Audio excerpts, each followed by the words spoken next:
Quarta corsa del pomeriggio riservato ai gentleman, ancora cavalli di 4 anni, il confronto più affollato del pomeriggio. 1 Dante Cla, 2 Dragonero Fi, 3 Datnuf Jet, 4 Divine Matley, 5 Danny La, 6 Donatello, seconda linea 7 Dimery Light, 8 Delivery dei Mag, 9 Dallas dei Greppi, 10 da Granit Dipa, 11 Daphne Griff, 12 Daki Baba, in terza fila 13 Davos dei Greppi. Favori per Danny La, numero 5 Filippo Monti, macchina che accelera e lascia andare i concorrenti, l'errore di Donatello, mentre Danny La in breve Numero sopravanza 6 Divine Matley. Donatello squalificato, numero 9 Dallas dei Anche Greppi Dallas dei Greppi squalificato. squalificato oltre Donatello e quindi la corsa perde già 2 protagonisti, sbaglia anche il numero 7 7 Dimery Demery Light. Light squalificato. Così in vantaggio Danny La nei confronti di Divine Mattei, Datnuf Jet che si impegna all'esterno lungo la corda Dante Cla, poi Numero Dragonero 13 Fi, Davos dei Greppi l'errore anche di Davos squalificato. dei Greppi.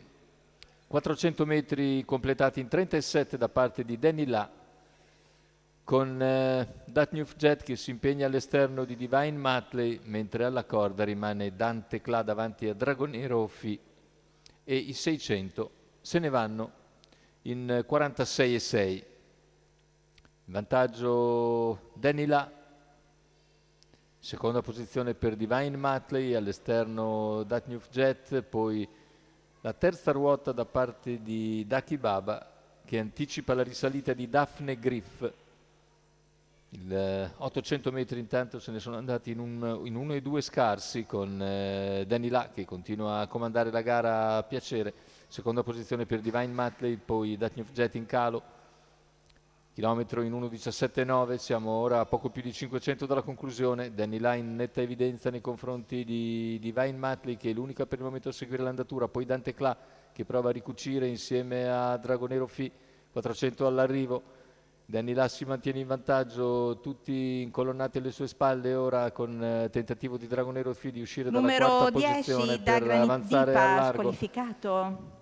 Intanto Danny La prende vantaggio anche su Divine Matley, entra nettamente in testa addirittura d'arrivo. Danny La in vantaggio nei confronti di Divine Matley, poi a centropista lo scatto di Dragonero Fi, ma Dante Cla che conquista la terza piazza, mentre la vittoria non sfugge a Danny La e Filippo Monti, il secondo posto per Divine Matley, il terzo per Dante Cla. 1:16,9 il ragguaglio conclusivo, 30,5 chiudere. Percorso di testa vincente per Danny La, in sediolo Filippo Monti per conto di